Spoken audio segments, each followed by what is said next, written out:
Welcome to GPK maths academy. ఈ వీడియోలో మనం Andhra Pradesh POLYCET 2020 previous question paper remaining questions అంటే 21 to 40 క్వశ్చన్స్ మనం డిస్కస్ చేయడం జరుగుతుంది.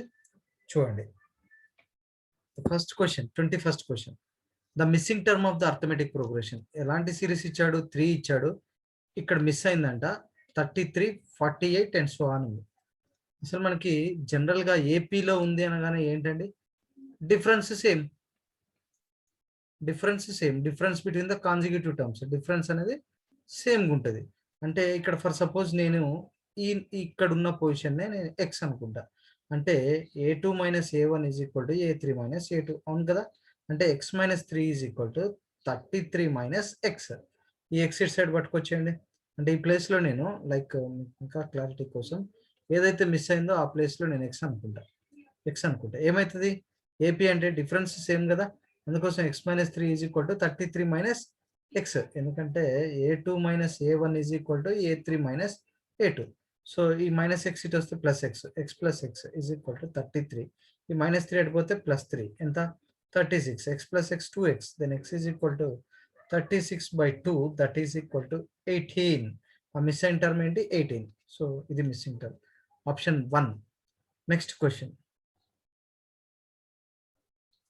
సో ఇక్కడ న్యూమరేటర్ చూస్తే 1 + 3 + 5 + 1 n టర్మ్స్ అని ఉంది. ఒక్కసారి మీరు అబ్జర్వ్ చేస్తే సమ్ ఆఫ్ ఆడ్ టర్మ్స్ మనకు ఒక ఫార్ములా ఉంది. ఏంటది? n² అని. ఎందుకంటే మనం చూడండి 1 ఒకటి 2 3 ఒకటి సమ్ ఆఫ్ 2 టర్మ్స్ అనుకోండి. 1 + 3 ఎంత? 4, అంటే 2² అని. 2 టర్మ్స్ ఉంటే 2². అది అట్లా కాకుండా 1 + 3 + 5 3 టర్మ్స్ చూసుకోండి. 3 + 1 4, 4 + 5 9 అంటే 3². అంటే 3 టర్మ్స్ ఉంటే 1 3 5 ఉన్నప్పుడు 9² వస్తుంది. 2 టర్మ్స్ ఉంటే 2. అంటే sum of odd terms is equal to ఏంటి? Sum of the first consecutive odd terms is equal to ఏంటి? n². అంటే న్యూమరేటర్ లో నాకు n² అవుతుంది. మరి డినామినేటర్ పరిస్థితి ఏంది? ఒకసారి చూడండి. 2 5 2 + 5 + 8 అట్లా 8 టర్మ్స్ ఉన్నాయంట. అట్లా 8 టర్మ్స్. దీంట్లో ఇది ఎలా ఉంది? ఒకసారి చూడండి. ఇది ఇక్కడ 3, ఇక్కడ 3. ఇది ఏపీలో ఉంది. ఏపీలో ఉన్నప్పుడు ఏపీలో సమ్ ఆఫ్ 8 టర్మ్స్ చేయొచ్చు కదా. n/2 × 2a + n - 1 × d కదా. సో నాకు ఎస్ఎన్ ఫార్ములా n = ఎంత? 8 తీసుకుందాం. 8 టర్మ్స్ యొక్క సమ్. n/2 అంటే 8/2 అంటే 4 రాస్తున్నా డైరెక్ట్ గా. 2a అంటే ఇక్కడ a = ఎంత? 2 2 2s are 4 + n - 1 7 × d. d = difference ఎంత? 3. చూడండి డిఫరెన్స్ ఎంత ఉంది? 3. సో ఏమవుతుంది నాకు ఇప్పుడు? 4 + 4 నాకు ఇక్కడ 4 × ఈ 7 3s are 21 21 + 4 25, that is equal to 25 4s are 100. 25 4s are ఎంత వచ్చింది? 100 వచ్చింది. సో డినామినేటర్ లో 100 ఈజ్ ఈక్వల్ టు ఎంత ఉంది? ఇక్కడ RHS లో ఏమి ఇచ్చిండు? 9. సో ఈ పైన వాల్యూ మొత్తం నాకు n² అయింది, కింద మొత్తం 100 వచ్చింది. సో n² ఏంటి? 900. Then n = 30.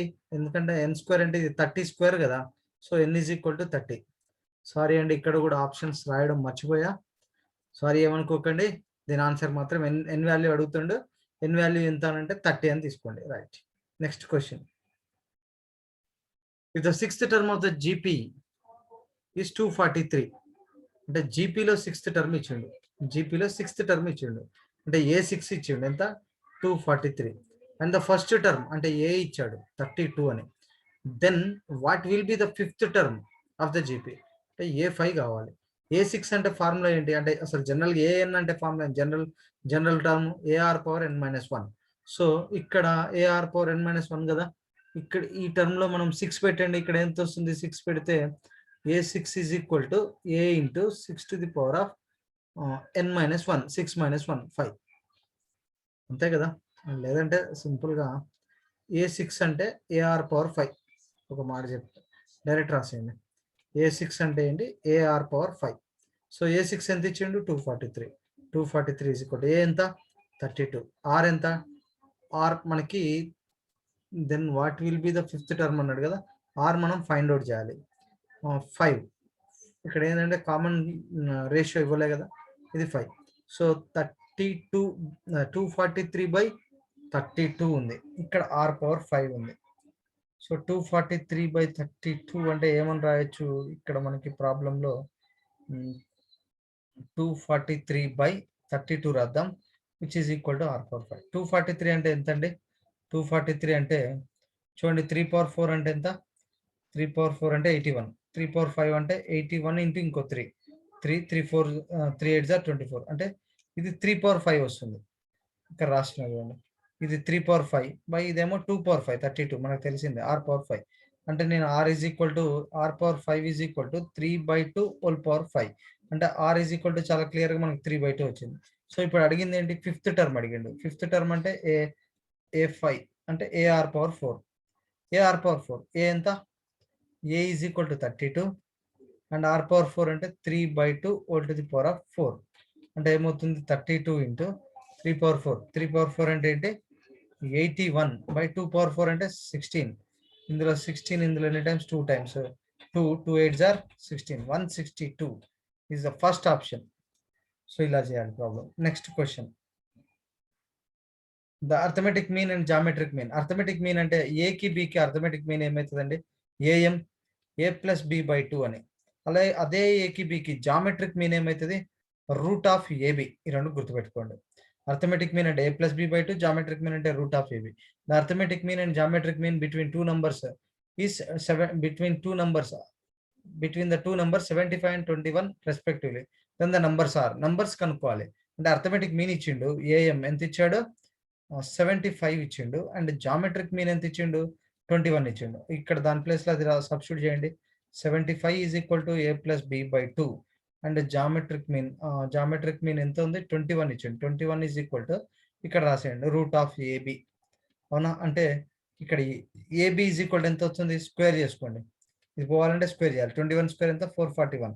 సో ఇక్కడ నాకు a+b, ఇక్కడ a+b ఈజ్ ఈక్వల్ టు ఎంత వస్తుంది? 75 2 are 150. ab is equal to 441. మరి నేను ఇప్పుడు a+b హోల్ స్క్వేర్ రాసుకుంటే నాకు కావాల్సింది ఏంటి? For suppose a-b whole square రాద్దాం.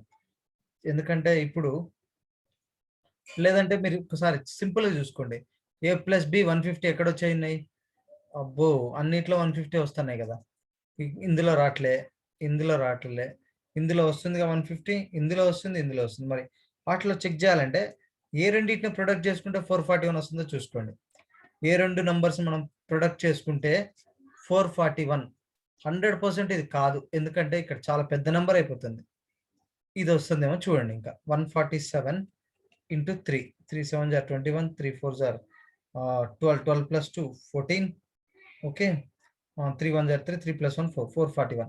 ఇక్కడే కదండి ప్రొడక్ట్ ఆఫ్ ద నంబర్స్ 441 వచ్చింది. ఆ రెండు నంబర్స్ ఇదని చెప్పొచ్చు కదా. సో ఇంతే, ఎందుకంటే దీన్ని చేయొచ్చు ఇప్పుడు. అంటే చేయాలంటే ప్రాసెస్ ఉంది. a-b whole square is equal to a+b whole square minus 4ab ఇదంతా చేయాలి. ఇంకా మీకు లాంగ్ అయిపోతుంది. కాబట్టి ఈ కండిషన్స్ ఎప్పుడైతే వచ్చినాయో ఆ రెండు నెంబర్స్ కి ఏది సెట్ అయిపోతుందో చూసుకోండి. ఇక్కడ 17 133 అంటే 150 అవుతుంది. సమ్ సాటిస్ఫై అయింది కానీ ప్రొడక్ట్ సాటిస్ఫై కాలే. ఈ రెండు ప్రొడక్ట్ చేస్తే కాదు, ఈ రెండు ప్రొడక్ట్ చేసినప్పుడు వస్తుంది, సమ్ కూడా వస్తుంది. కాబట్టి ఈ రెండు కండిషన్ సాటిస్ఫై చేసిన ఆప్షన్ ఓన్లీ 4. కాబట్టి the answer is 4. Okay, next question, if the points are collinear అన్నాడు. కొలీనియర్ అన్నప్పుడు మనం ఏం చెప్తాం? స్లోప్స్ ఆర్ ఈక్వల్ అని చెప్పుకున్నాం కదా, ప్రీవియస్ వీడియోలో మనం చెప్పుకున్నాం. పాయింట్స్ ఆర్ కొలీనియర్ అన్నప్పుడు మనం ఏం చేస్తాం అంటే స్లోప్స్ ఆర్ ఈక్వల్ చేద్దాం. స్లోప్స్ ఆర్ ఈక్వల్ అంటే for suppose slope of AB is equal to slope of some BC చేద్దాం. స్లోప్ ఆఫ్ ఏబి అన్నప్పుడు ఆ పాయింట్స్ తీసుకుందాం. x9 0 1 -6 -7. ఇది ఫర్ సపోజ్ ఏ, ఈ పాయింట్ బి, ఈ పాయింట్ సి అనుకుంటే ఏబి యొక్క slope y2 - y1 by slope formula ఏంటండి? y2 - y1 by x2 - x1. y2 - y1 1 - 9 by x2 - x1 0 - x, which is equal to slope of BC. ఈ రెండింటి మధ్యలో slope -7 - 1 by x2 - -6 -0. Formula y2 - y1 by x2 - x1 slope కది. So ఇక్కడ నాకు ఎంత వస్తుంది? -8 by -x. ఇక్కడ -8 by -6, -8 cancel. ఇక్కడ చూస్తే నీకు డినామినేటర్లో ఏముంది? -6 ఈజ్ ఈక్వల్ టు మైనస్, ఈ మైనస్ కూడా cancel, x is equal to 6. then the value of x is equal to 6. Simple. Next question. The area of the triangle. Area అడిగాడు కానీ ఇచ్చిన పాయింట్స్ కూడా కొంచెం బీభత్సంగా ఉన్నాయి. సో దీనికి మనం ఎలా చేయాలి అన్నప్పుడు ఒక్కసారి మీరు చూడండి. మన ఫార్ములా ఏంటి? Area of the triangle formula half into x1 into y2 minus y3 plus x2 into y3 minus y1 plus x3 into y1 minus y2. మీకు ఒక చిన్న టెక్నిక్ చెప్తా అండి. 1 2 3 నెంబర్స్ రాసుకోండి. x1 రాసావు కదా, y2 minus y3, x2 రాయంలోనే y3 minus y1, x3 రాసేటప్పుడు y1 minus y2. అదే చూసుకోండి ఒకసారి. 2 మైనస్ 3 ఫస్ట్ స్టెప్లో 2 3, ఎందుకంటే 1 రాసినప్పుడు 2 3, 2 రాసినప్పుడు 3 1. చూడండి y3 మైనస్ y1 ఇలా రాసుకోవచ్చు. సో ఇప్పుడు నేను ఏం చేస్తాను అంటే ఇది ఇక్కడే చేయకుండా ఈ నంబర్స్ మనం సపరేట్ చేసుకొని పెట్టుకుంటా. y2 minus y3. ఇప్పుడు నేను ఇచ్చింది ఇది x1, ఇది y1, ఇదేంటండి x2, ఇది y2, ఇక్కడ ఇది x3, ఇది y3. y2 మైనస్ y3 ఇందులోంచి తీసేస్తే ఏమైంది? c plus A minus B, minus A plus B పోయింది, నాకు c మైనస్ బి మిగులుతుంది.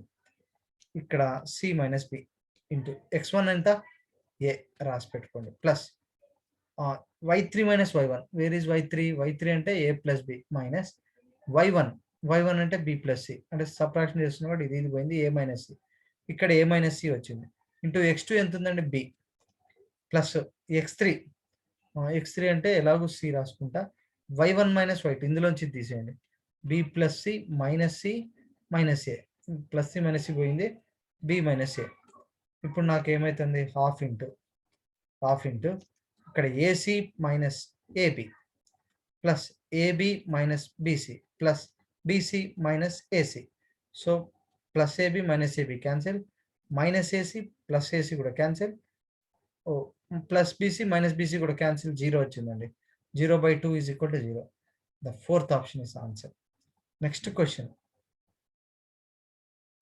The slope of the line perpendicular to. యాక్చువల్గా మీకు లైన్స్ లేవు, ఎందుకు ఇచ్చాడో నాకైతే తెలీదు. జనరల్గా సరే మీకోసం చెప్తున్నా, ax plus by is equal to 0. ఇది మనకి అవుట్ ఆఫ్ సిలబస్ ఉంది, ఎందుకంటే లైన్స్ ఎక్కడ ఉన్నాయండి? మనకి లేవు కదా. So slope is equal to ఏంటి ఫార్ములా? ఒక లైన్కి ఇది ఒక straight line equation, slope of the line is equal to minus A by B. Okay, so perpendicular slope ఏమవుతుందంటే దీనికి బి బై ఏ రాసుకోవాలి, రివర్స్ రాసి సైన్ మార్చాలి. సో కాబట్టి ఇక్కడ మనకి యాక్చువల్గా ఏంటంటే మైనస్ ఏ బై బి అంటే minus slope of this line, ఇచ్చిన లైన్ యొక్క స్లోప్ అనుకుంటాను, minus A by B. So minus A by B అంటే మైనస్ 13/-7, ఇది క్యాన్సిల్, 13/7 వచ్చింది. దీనికి పర్పెండిక్యులర్ స్లోప్ అంటే రెసిప్రోకల్ రాయండి, 7/13, సైన్ మార్చండి, సైన్ మార్చి ఇక్కడ ప్లస్ ఉంది కదా, మైనస్ పెట్టండి. సో ఇది ఆన్సర్, బట్ ఇది అవుట్ ఆఫ్ సిలబస్ అండి, ఉండదు మీకు. Next, the mid point of the line segment joining. Mid point x1 y1 and x2 y2, 2 points ఉన్నాయి. మిడ్ పాయింట్ ఏమవుతుంది మనకి? Mid point formula x1 plus x2/2 y1 plus y2/2. So ఇచ్చిన points ఏంటి? 4 5 and -2 -1. ఇక్కడ ఏమవుతుంది? x1 y1 x2 y2, x1 plus x2/2 4 plus -2/2 and y1 plus y2/2 -1/2. So 4 -2 2/2 అంటే 1, 5 -1 4 4/2 అంటే 2 1 2 ఎక్కడ ఉంది? అదే answer, option 3. Next question. The ratio in which the X axis. యాక్చువల్గా మామూలుగా చేస్తే చాలా లాంగ్ అవుతుందండి, మీకు షార్ట్ కట్ చెప్తా. ఎక్స్ యాక్సిస్ ఏ రేషియోలో డివైడ్ చేస్తుందంటే -y1:y2. ఎక్స్ యాక్సిస్ అయితే ఇలా రాయండి, జనరల్గా y యాక్సిస్ అయితే -x1:x2. బట్ ఇదంతా మనకి లేదు, మామూలుగా చేయాలంటే చాలా టైం పడుతుందండి. చేయొచ్చు కానీ it will take more time. ప్రస్తుతానికి షార్ట్ కట్ వాడేసుకొని చేసుకోండి. 4 6 3, -8. సో ఇందులో ఇది x1, ఇది y1, ఇక్కడ x2, ఇది y2. ఎక్స్ యాక్సిస్ ఏ రేషియోలో డివైడ్ చేస్తుందని చెప్పాం? -y1:y2. -y1 అంటే 6 y2 ఎంత? -8. So this minus gets cancel, 6/8 అంటే 3/4 అంటే 3:4. ఆప్షన్ 3లో ఉంది, అదే మన ఆన్సర్. బట్ ఇది కూడా మీకు కొంచెం కష్టమే చేయడం, పేపర్ కొంచెం గట్టిగానే ఉందండి. The point on the X axis, ఇది కూడా అంతే, which is equidistant from the points. Paper అయితే టఫ్గానే ఉంది, ఎందుకంటే ఫిల్టర్ చేయాలి కదా, అందరికీ 100% మార్క్స్ వస్తే ఎట్లా మరి? సో అందరికీ ఫస్ట్ ర్యాంకే వస్తుంది, కాబట్టి ఫిల్టర్ చేసే ప్రాసెస్లో కొంచెం టఫ్, కొన్ని బిట్స్ టఫ్ పడతాయి. ఓకే, ఇది కూడా మామూలుగా చేయొచ్చు, బట్ ఇక్కడ కూడా కొంచెం టైం పడుతుంది. నేనేమనుకుంటున్నా అంటే ఎక్స్ యాక్సిస్ మీద పాయింట్ కదా, జనరల్గా ఒక పాయింట్ ఎక్స్ యాక్సిస్ మీద ఉంది అంటే జనరల్గా ఇది ఎక్స్ యాక్సిస్, ఇది వై యాక్సిస్ కదా. సో ఇలా ఉంటే మనకేంటి, ఎక్స్ యాక్సిస్ మీద ఏదైనా ఒక పాయింట్ అంటే మనకి జనరల్గా ఎలా ఉంటుంది, ఎక్స్ యాక్సిస్ మీద పాయింట్స్ అన్ని y ఈజ్ ఈక్వల్ టు 0 ఉండాలి, అవునా. The point on the X axis, for suppose ఇది 1,0 అనుకుంటే ఇది 2,0 అవుతుంది, ఇది 3,0 అవుతుంది. అంటే any point on the X axis is y is equal to 0. అయితే నేను మీకు చెప్పేది ఏంటంటే ఇక్కడ వై ఆప్షన్ లో 0 ఉన్నది ఏందో చూడండి, y కోఆర్డినేట్ ఇక్కడ 0 ఉంది, ఇక్కడ 0 ఉంది. మరి 2 పాయింట్స్ లో ఏదో ఒకటి సెలెక్ట్ చేసుకోవాలి. ఎలా సెలెక్ట్ చేద్దాం అంటే డిస్టెన్స్ ఫైండ్ అవుట్ చేయండి, ఇచ్చిన 2 పాయింట్స్ నుంచి డిస్టెన్స్ ఫైండ్ అవుట్ చేయండి. ఓకే, సో ఇచ్చిన 2 పాయింట్స్ నుంచి డిస్టెన్స్ ఫైండ్ అవుట్ చేయండి.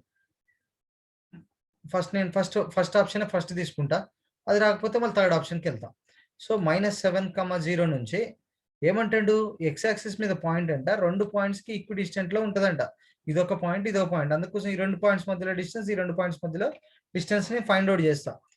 అంటే ఇప్పుడు 2,-5 ఫస్ట్ పాయింట్ కి దీనికి ఈ పాయింట్ నేను ఇది అనుకుంటున్నా, గెస్ చేసుకున్నా.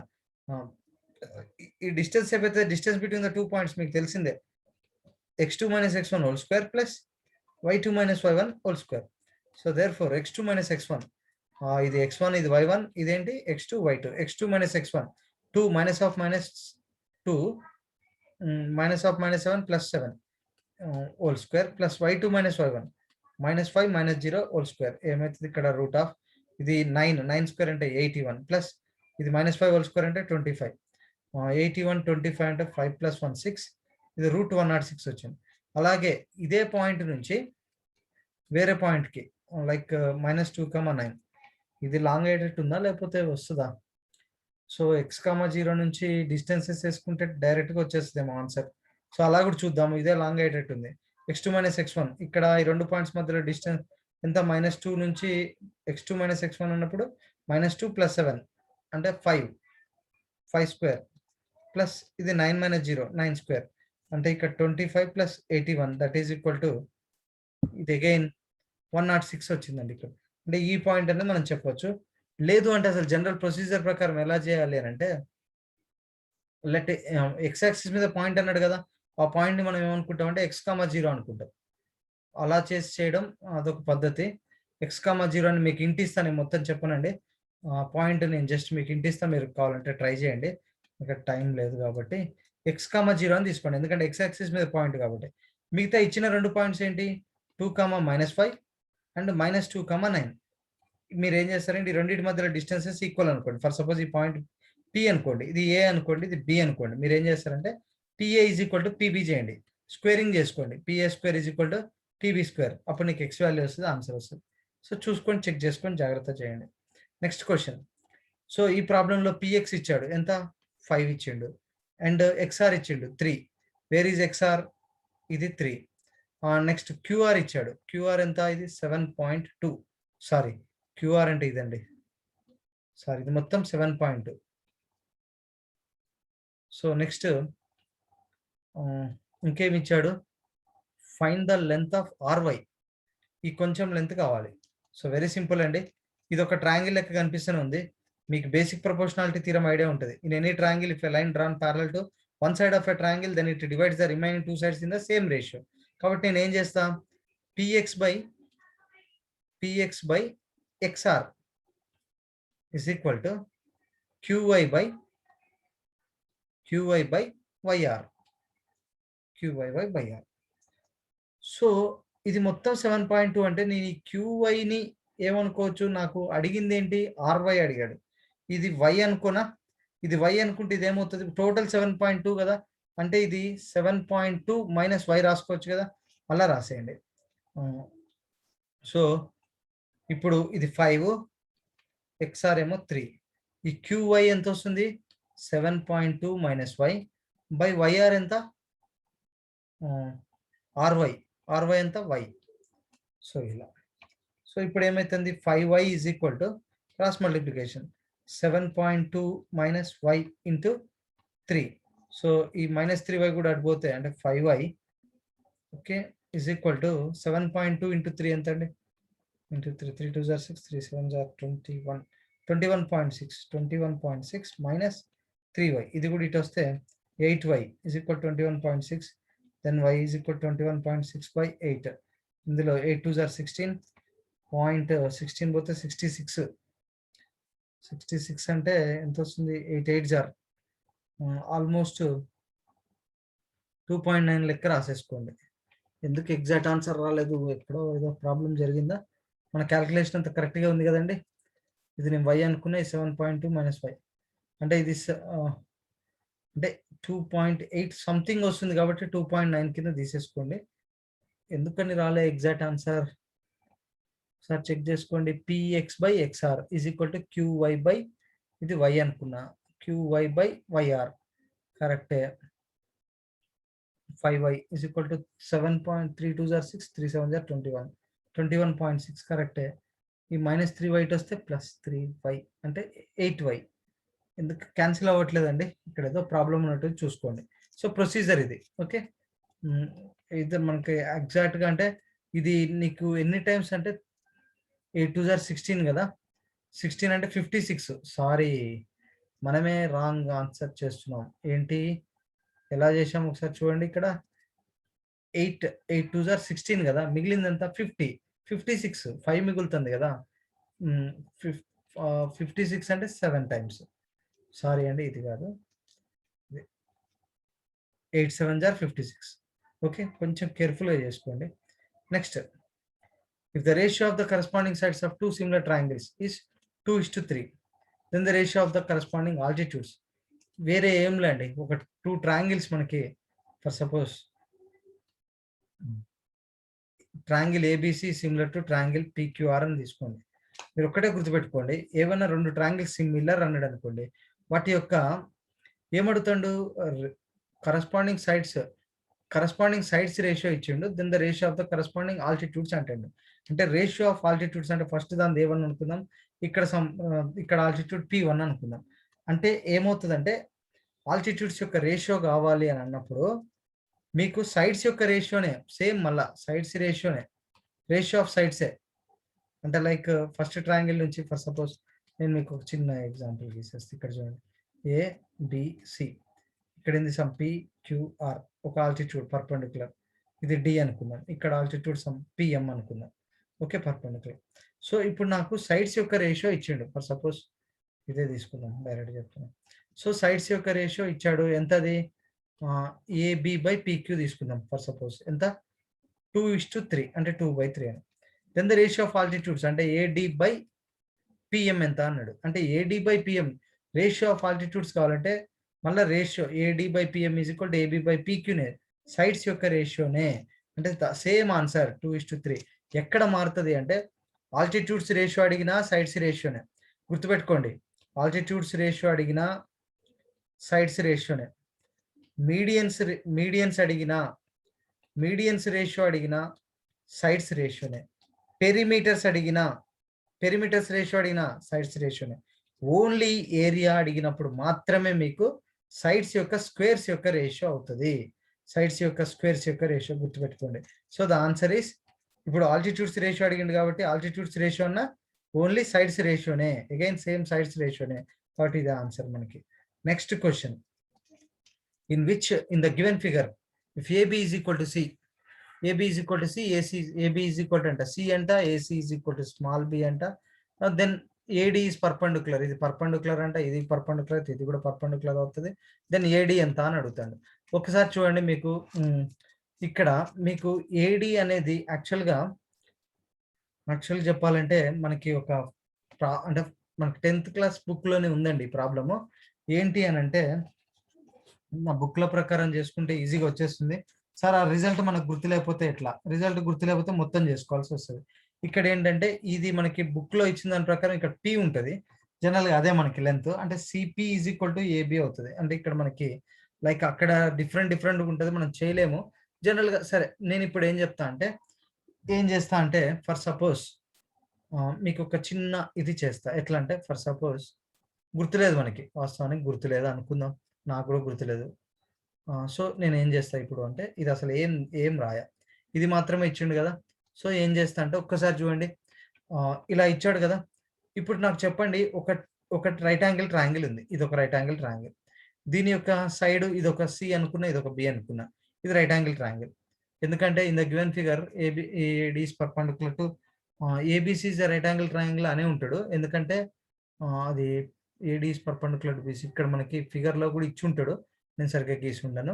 సో ఇది ఒక రైట్ యాంగిల్ ట్రయాంగిల్. ఏమవుతుంది జనరల్గా రైట్ యాంగిల్ ట్రయాంగిల్ అయినప్పుడు నాకు ఏరియా అంటే ఏంటి half into base into height అంటే C into B half BC అవుతుంది. ఇదే రైట్ యాంగిల్ ట్రయాంగిల్ నాకు ఇట్లుంది ఫర్ సపోజ్. నేను ఎందుకంటే ఇట్లా పర్పెండిక్యులర్ ఇక్కడ గీసిన, ఇది బేస్ కింద తీసుకోవచ్చుగా, ఇది బేస్ కింద తీసుకుంటే ఇది కూడా హైట్ అవుతుందిగా, అవునా కదా? సో అలా వచ్చినప్పుడు ఎలా చేయొచ్చు? సో ప్రాబ్లం అయితే కొంచెం కాంప్లికేటెడే. సో మీరు ఎలా చేస్తారు అనేది తెలియట్లేదు. లేదు అంటే ఒక పని చేద్దాం. ఇప్పుడు ఇది బేస్ తీసుకుంటే ఇది హైటే కదండి, మీకు అర్థమవుతుందా? ఒక ట్రయాంగిల్కి చూడండి, ఇది బేస్ అయితే ఇది హైట్ అవుతుంది. ఒకవేళ ఇది బేస్ తీసుకున్నాను అనుకో ఇది హైట్ అవుతుంది. అది సేమ్ ట్రయాంగిల్, ఇది బేస్ తీసుకుంటే ఇది హైట్ అవుతుంది. ఫర్ సపోజ్ సేమ్ ట్రయాంగిల్కి ఇది బేస్ తీసుకున్నాను ఇలా హైట్, అంటే మనం పర్పెండిక్యులర్ తీసుకుంటే చాలు. సో ఇప్పుడు నేను ఏం చేస్తా అంటే ఫర్ సపోజ్ నాకు ఈ సైడ్ అయితే ఏ గురించి చెప్పలేవాడు, బీసీ యొక్క సైడ్ ఏ అని చెప్పలే. కాబట్టి నేను ఏం చేస్తా అంటే ఈ ప్రాబ్లంలో ఇవన్నీ తీసేద్దామండి. అంటే మనకి ఒక ట్రయాంగిల్లో 3 బేసులు ఉంటాయి, 3 ఆల్టిట్యూడ్స్ ఉంటాయి అన్న విషయం మీరు గుర్తుపెట్టుకోండి. ఏ ట్రయాంగిల్ అయినా సరే, అది ఎక్యూ ట్రయాంగిల్ కావచ్చు, రైట్ యాంగిల్ కావచ్చు, అబ్ట్యూస్ యాంగిల్ కావచ్చు. సో ఇప్పుడు నేను first of all area of triangle ABC చేస్తా. ఏరియా ఆఫ్ ట్రయాంగిల్ ఏబీసీ చేస్తా. ఏంది హాఫ్ ఇంటూ బేస్ ఇది బీసీ ఇంటూ అంటే సి ఇంటూ బి తీసుకున్నా, అంటే హాఫ్ బీసీ రాసిన. సేమ్ ఇప్పుడు నాకు ఈ సైడ్ ఎంత అవుతుంది, రైట్ యాంగిల్ ట్రయాంగిల్ కాబట్టి ఇది రూట్ ఆఫ్, చూడండి ఒక రైట్ యాంగిల్ ట్రయాంగిల్ కి ఇది నీకు బి ఇది సి అంటే ఇదంతా root of B square plus C square. So ఇది నాకు B square plus C square. ఇప్పుడు నాకు ఇదే ఏరియా ఆఫ్ ట్రయాంగిల్ ఏబిసి ఏమవుతుంది హాఫ్ ఇంటూ బేస్, బేస్ ఎంత root of B square plus C square into height ఏంటి ఏడి. సో బట్ ఏరియాస్ అయితే ఈక్వలేగా, అందుకోసం ఈ రెండింటిని ఈక్వల్ చేస్తా. Half BC is equal to half into root of B square plus C square into AD. ఈ half half పోతుంది, therefore AD అడిగాడు కాబట్టి BC by root of B square plus C square. ఇదే మన ఆన్సర్. ఎక్కడుంది ఆప్షన్లో 1 first option. Okay చూడండి అదే కాన్సెప్ట్లో మన 10th క్లాస్లో బుక్లో ఉంది, ఒక ఎగ్జాంపుల్ ఉంది. బట్ ఏంటంటే ఇప్పుడు అది గుర్తుకు రాదు కదా మనకి సడన్గా, కాకపోతే కొంచెం గుర్తుపెట్టుకోండి ఏరియాస్తో ఈక్వల్ చేసి చేయొచ్చు అని. Okay next 34. If the circumference of the circle 22 ఇచ్చిండు, అంటే 2πr ఈజ్ ఈక్వల్ టు 22 ఇచ్చిండు. Then the area of the quadrant of the circle. జనరల్గా క్వాడ్రంట్ ఆఫ్ ద సర్కిల్ అంటే ఏంటంటే మీకు తెలిసిందే. ఇలా ఒక సర్కిల్ గీద్దాం, ఇదే కదా ఒక సర్కిల్. సో ఇక్కడ మనం ఏం చేద్దామంటే క్వాడ్రంట్స్ అంటే లైక్ నేను ఒక సర్కిల్ని 4 క్వాడ్రంట్స్ కింద తీసుకుంటాను. ఓకే ఇది. సో క్వాడ్రంట్ అంటే ఈ పోర్షన్, ఈ క్వాడ్రంట్ అంటే నాకు లైక్ ఈ పోర్షన్ వచ్చేసి క్వాడ్రంట్. సారీ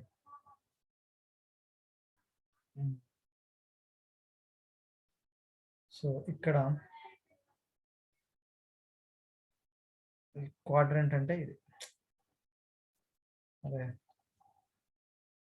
ఇది క్వాడ్రంట్ అంటే ఇది ఒక క్వాడ్రంట్, ఇదొక క్వాడ్రంట్, ఇదొక క్వాడ్రంట్, ఇదొక క్వాడ్రంట్. సో ఒక క్వాడ్రంట్ ఏరియా ఏమైతుంది 1/4 of the full circle πr². Area of circle అంటే మనకు πr² కదా.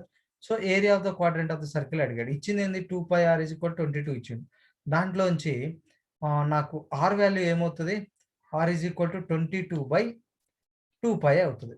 అవునా కదండి, ఇక్కడ r కావాలి, అవునా 22/2π.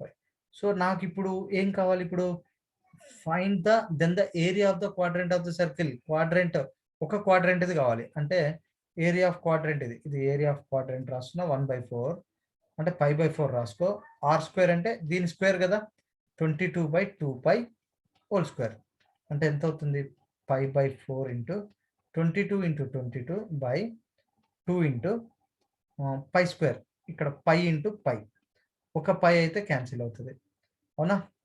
సో ఈ ఇంకో π అంటే ఏంటి మీనింగ్, ఇక్కడ 22 ఇంటూ 22 అలా ఉంచుదాం, లేదంటే 4 ఇందులో 2 2s are 2 11s are అలా ఉంచు. ఇక్కడ π రాసుకుందాం, ఇక్కడ నాకు 11 ఇంటూ 22 ఉంది, ఇక్కడ 2 2s are 4 ఉంది. ఈ పైన నేను 22/7 రాస్తాను, ఆ /7 ఇక్కడ రాసుకున్నాను. ఈ 22 కూడా పోయింది. 11 7s are 77, 77/4 అంటే 4 తోటి 77 డివిజన్ చేస్తే ఎంత వస్తే అంత. 4 4 2s are sorry 4 2s are కూడా కాదు 4 1s are 4 1s are 4 ఇంత 37 అంతే కదండి. ఇక్కడ మిస్టేక్ ఉందా? ఇక్కడ 11 ఉందా? 11 ఇంటూ 22 ఆ 22 క్యాన్సిల్ అయినాయి కదా. సో ఇక్కడ ఏదో మిస్టేక్ జరిగింది. ఎక్కడ మిస్టేక్ ఒక్కసారి చూడండి. ఒక్కసారి నేను దీన్ని మొత్తం క్లియర్ చేస్తా. The circumference of the circle, just a minute. నేను ఒకసారి దీన్ని మొత్తం క్లియర్ చేసుకుందాం. సో అది ఏమవుతుందో ఒకసారి క్లియర్గా చూద్దాం. Area of the quadrant of the circle అంటే first area of the circle కనుక్కొని బై 4 రాసుకుంటే సరిపోద్ది. అలా అయినా చేయండి. ఏరియా ఆఫ్ ద సర్కిల్ కనుక్కోవడానికి మనకి general pi r square. So ఇక్కడ నీకు ఇచ్చింది ఏంది? Circumference of the circle. The circumference of the circle అంటే 2πr = 22. దాంట్లోంచి r = అయితే 22/2π. Okay, that is equal to 22/2 into ఈ పైన ఇక్కడే సింప్లిఫై చేద్దాం. 22/7 అంటే దాన్ని ఏమని రాయొచ్చు? 22/2 ఇంటూ ఇక్కడ 22 ఉంటుంది. ఈ పైకి 7 పైకి వెళ్తుంది. 22 క్యాన్సిల్, 7/2 ఇది r అవుతుంది. సో r = 7/2 వచ్చింది. మరి ఏరియా ఆఫ్ ద సర్కిల్ ఏంటి? Area of circle = πr². So pi అంటే 22/7, r² అంటే 7/2 ఇంటూ 7/2 హోల్ స్క్వేర్ అంటే 22/7 ఇంటూ 49/4. 7 ఇందులో 7 టైమ్స్, ఇందులో ఇది 2 టైమ్స్, ఇక్కడ ఇది 11 టైమ్స్. 11 7 77/2 ఉంది. సో ఇప్పుడు క్వాడ్రంట్ అంటే ఏంటి చెప్పా? 1/4 అని చెప్పా. క్వాడ్రంట్ ఏరియా అంటే 1/4 ఆఫ్ నాకు మిగిలింది ఎంత? 77/2. 77/2 అంటే మొత్తం మీద 77/8 చేయాలి. ఇంతకుముందు నాకు 4 ఏదో వచ్చింది, అది రాంగ్ కదా. సో కాబట్టి కొంచెం చూడండి, జాగ్రత్త చేసుకోండి. నాకు తెలిసి ఎక్కడో ఏదో మిస్టేక్ ఉన్నట్టుంది. ఇప్పుడు వస్తుందా? 8 ఇందులో ఎన్ని టైమ్స్ పోతుంది? 8 8s are 64 వస్తుంది. 8 9s are 72. Sorry, 8 9s are 72. ఇంకెంత మిగిలింది? 50. 50 అంటే 8 6s are 48. ఓకే, అంటే 9.6 అలా వస్తుంది. ఇది ఆన్సర్. ఓకే, కొంచెం జాగ్రత్త చేసుకోండి. Next question. 4 equal circles touch each other, each of radius 7 centimeters, touch each other, and a square ABCD is formed through the ఇలా ఉందండి. షేడెడ్ రీజియన్ యొక్క ఏరియా కావాలి. వెరీ సింపుల్ అండి. ఇప్పుడు మనకు కావాల్సిన రేడియస్ ఇచ్చిండు. రేడియస్ ఆఫ్ ద సర్కిల్ 7 ఇచ్చిండు. ఇది 7 ఇది 7 అంటే మొత్తం మీద సైడ్ యొక్క స్క్వేర్ యొక్క సైడ్ ఏమవుతుంది? సైడ్ ఆఫ్ స్క్వేర్ స్క్వేర్ యొక్క సైడ్ ఎంత అవుతుంది? 14 సెంటీమీటర్స్ అవుతుంది. ఓకే, సో ఇప్పుడు నాకు ఈ area of the shade region, ఈ ఏరియా కావాలి అంటే నేను ఏం చేస్తా? ఏరియా కావాలంటే ఈ స్క్వేర్ యొక్క area of square minus area of 4 quadrants కదా. ఏరియా ఆఫ్ చూడండి, ఇది 4 క్వాడ్రంట్స్ తీసేస్తే సరిపోద్ది కదా. దీంట్లోంచి ఇక్కడ ఇదో క్వాడ్రంట్ తీసేస్తే సరిపోద్దిగా. క్లియర్గా ఉందండి. సో ఈ 4 క్వాడ్రంట్స్ తీసేస్తే ఏది మొత్తం స్క్వేర్ లోంచి ఏరియా ఆఫ్ 4 క్వాడ్రంట్స్ తీసేయాలి. మరి 4 క్వాడ్రంట్స్ అంటే ఒక ఫుల్ సర్కిల్ కదండి. ఎందుకంటే ఒక సర్కిల్ ఎన్ని క్వాడ్రంట్స్ ఉంటాయి? 4 కదా. అంటే దీన్ని సింపుల్గా area of square minus area of circle అనొచ్చుగా. అయిపోయా. ఏరియా ఆఫ్ స్క్వేర్ ఎంత? 14², ఎందుకంటే సైడ్ నీకు 14 వచ్చింది. 14² మైనస్ ఏరియా ఆఫ్ సర్కిల్ ఏంది? πr². π అంటే 22/7, r అంటే 7 into 7. సో ఒక 7 క్యాన్సిల్ అయింది. 14² అంటే 196. 22 7s are 154. 2 4 that's all 42 square centimetre. ఇక్కడ ఉందండి option 42 square centimetre. Okay, next question. The length of the tangent drawn from a point 15 centimetres. ఇక్కడ మీరు ఒకసారి చూస్తే ఇది చాలా ఇంపార్టెంట్ బిట్. అంటే ఎప్పుడైనా ఎలాగైనా రావచ్చు. ఒక లెంత్ ఆఫ్ ద టాంజెంట్ అంటే ఇక్కడ ఒక టాంజెంట్ గీసుకోండి. డ్రాన్ ఫ్రమ్ ఇది ఒక టాంజెంటే కదండి, ఇలా ఉంది. సో జనరల్గా ఇక్కడ మనకు టాంజెంట్ ఇక్కడ తీసేయట్లేదు, అవసరం లేదు.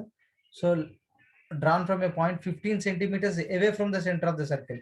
ఎక్కడి నుంచి గీసిండంట? 15 సెంటీమీటర్స్. మీరు ఇట్లా గీసుకోండి. ఇంకా అంటే ఇట్లా కాకుండా ఇది కూడా ఎలిమినేట్ చేస్తున్నా. సో ఇక్కడ నేను ఒక 15 సెంటీమీటర్స్, ఇది నీకు సెంటర్ ఆఫ్ ద సర్కిల్ నుంచి ఇక్కడ ఒక 15 సెంటీమీటర్స్ ఇక్కడ తీసుకుంటే ఇక్కడ నుంచి ఒక లైన్ ఇలా, ఇది ఇంత దూరంలో ఉంది, 15 సెంటీమీటర్స్ ఉంది ఇది, అక్కడ నుంచి ఒక టాంజెంట్ గీసిండు. సో ఇలా ఒక టాంజెంట్ గీసిండు. ఓకే, సో ఇలా ఒక టాంజెంట్ గీస్తే the length of the tangent from a point 15 centimetres away from the centre. ఇది ఎంత దూరంలో ఉంది? ఇది 15 సెంటీమీటర్స్ దూరంలో ఉంది సెంటర్ నుంచి. ఇది సమ్ పి పాయింట్ అనుకుందాం, ఇది సమ్ క్యూ అనుకుందాం. సో రేడియస్ ఎంత ఇచ్చిండు? 9 ఇచ్చిండు. రేడియస్ అంటే ఇప్పుడు మనం ఏం తీసుకోవచ్చు? రేడియస్ ని ఇలా తీసుకోవచ్చు. ఇదే కదా రేడియస్, ఇదే కదా సెంటర్ నుంచి దీనికి గీస్తే అదే కదా రేడియస్. సో ఇప్పుడు radius is always perpendicular to the tangent at the point of contact. So therefore ఇది ఒక రైట్ యాంగిల్ ట్రయాంగిల్ ఫామ్ అయింది.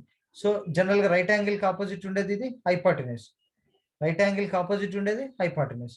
సో రేడియస్ 9 ఇచ్చాడు, రేడియస్ 9, ఇది 15. The length of the tangent అడుగుతాడు, అంటే మనం ఇది ఫైండ్ అవుట్ చేయాలి. సో రైట్ యాంగిల్ కి ఆపోజిట్ ఉండేది హైపాటెన్యూస్, ఇది O. So therefore OP square is equal to OQ square plus PQ square. What is OP square? That is equal to 15 square is equal to OQ, that is equal to 9 square plus PQ square. So if 225 is equal to 81 plus PQ square, and 225 minus 81 is equal to PQ square. This is the 144 is equal to PQ square. So therefore PQ is equal to root of 144, that is equal to 12 centimeters. The answer. Okay, next question. If the two circles touch each other internally, then the number of common tangents. ఓ రెండు circles అంటే touch each other internal అంట. రెండు circles ఉన్నాయి, ఒక circle ఇది, దాంట్లోనే ఇంకో circle internal గా టచ్ అవుతుందంట. ఇక్కడ తీసుకుందాం.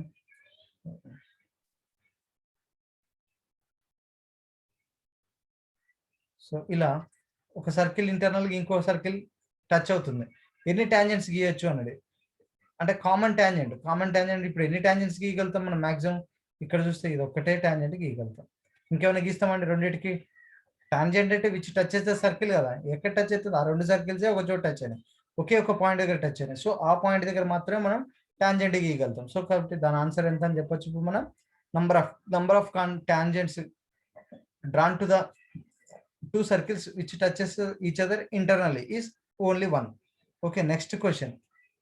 If the radius of the sphere is tripled, ఒక స్పియర్ యొక్క రేడియస్ ట్రిపుల్ అయితే then its volume will become any times. అయితే అసలు ఈ ఆప్షన్స్ తీసేయచ్చు, ఎందుకంటే ఈ 1/3 అనేది ఉండదు, ఎందుకంటే పెరుగుతుంది కదా వాల్యూమ్. సో ఇప్పుడు చూడండి ఏం చేద్దాం.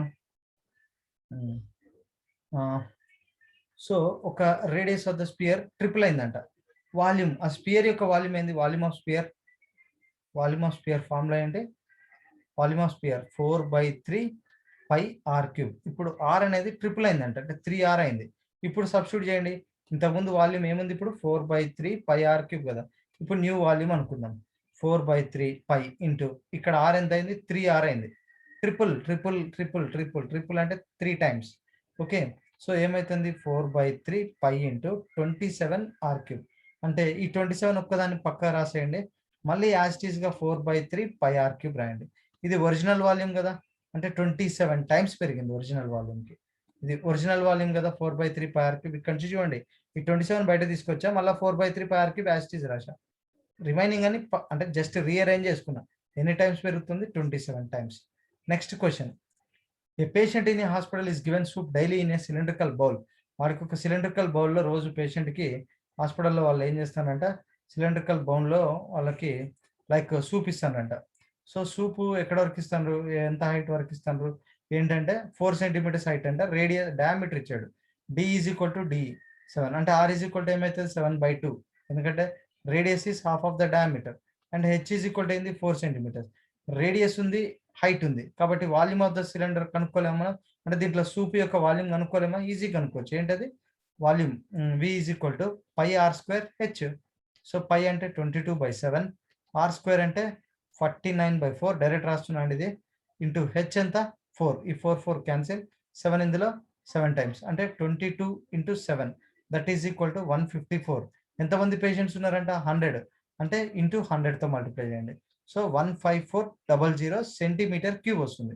కానీ వాడు లీటర్స్లో అడుగుతాడు.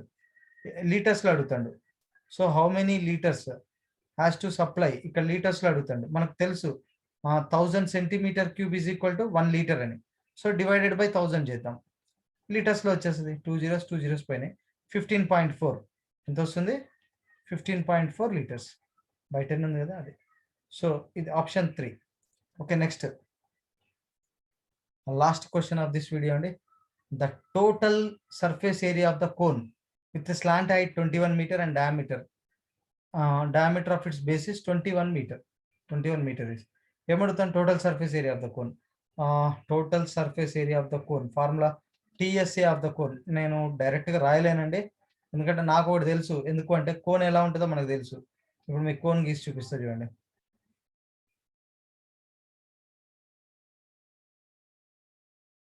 సో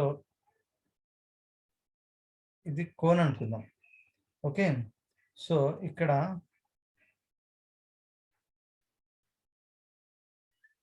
ఇదే కదా కోను. సో వాడు ఏమడుగుతాడు? Total surface area. Total surface area అంటే ఏంటి? జనరల్గా కర్వ్డ్ సర్ఫేస్ ఏరియా πRL అని తెలుసు.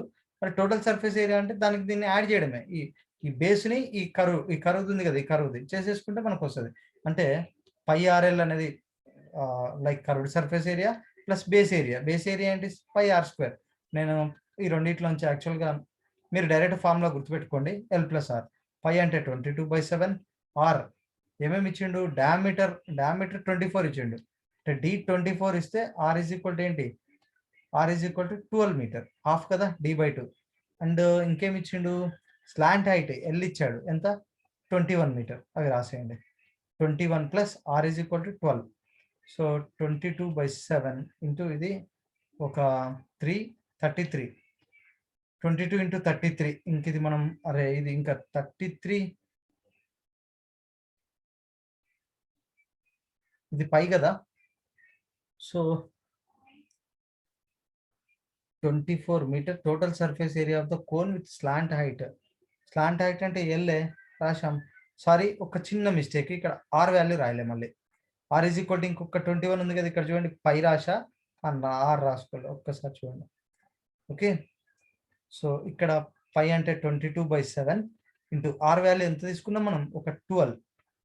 ఓకే, సో ఇప్పుడు నాకు ఈ 22 వాడు పైలల్లోనే ఇచ్చిండు కదా ఆన్సర్, కాబట్టి పైన రాయాల్సిన అవసరం మీకు లేదు. ఆన్సర్ నీకు ఒకసారి చూసుకుంటే పైలల్లోనే ఉంది, కాబట్టి రాయకుండా పై యాస్టీస్ ఉంచండి. ఇప్పుడు ఈ 3 నెంబర్స్ని మల్టిప్లై చేయండి. లైక్ ఎంత, ఏమేమి మల్టిప్లై అవుతాయి? పై అలాగే ఉంటుంది, 12 ఇంటూ 33.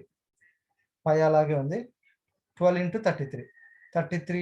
12 ఇంటూ 33 అంటే 33 ఇంటూ 12, 12 3 36, 36 39, 396 పై. 396 పై ఎక్కడుందండి? ఆప్షన్ 3లో ఉంది. Okay, thank you very much అండి ఫర్ వాచింగ్ మై వీడియో. ఈ వీడియో మీకు నచ్చినట్లయితే ఖచ్చితంగా మీ ఫ్రెండ్స్కి షేర్ చేయండి, లైక్ చేయండి. మీకు ఎలాంటి వీడియోస్ కావాలో కూడా కామెంట్ చేయండి. అలాంటి వీడియోస్ నేను చేయడానికి ట్రై చేస్తాను.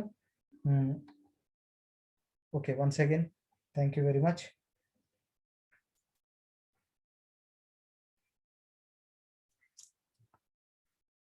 సబ్స్క్రైబ్ చేసుకోవడం మాత్రం మర్చిపోకండి.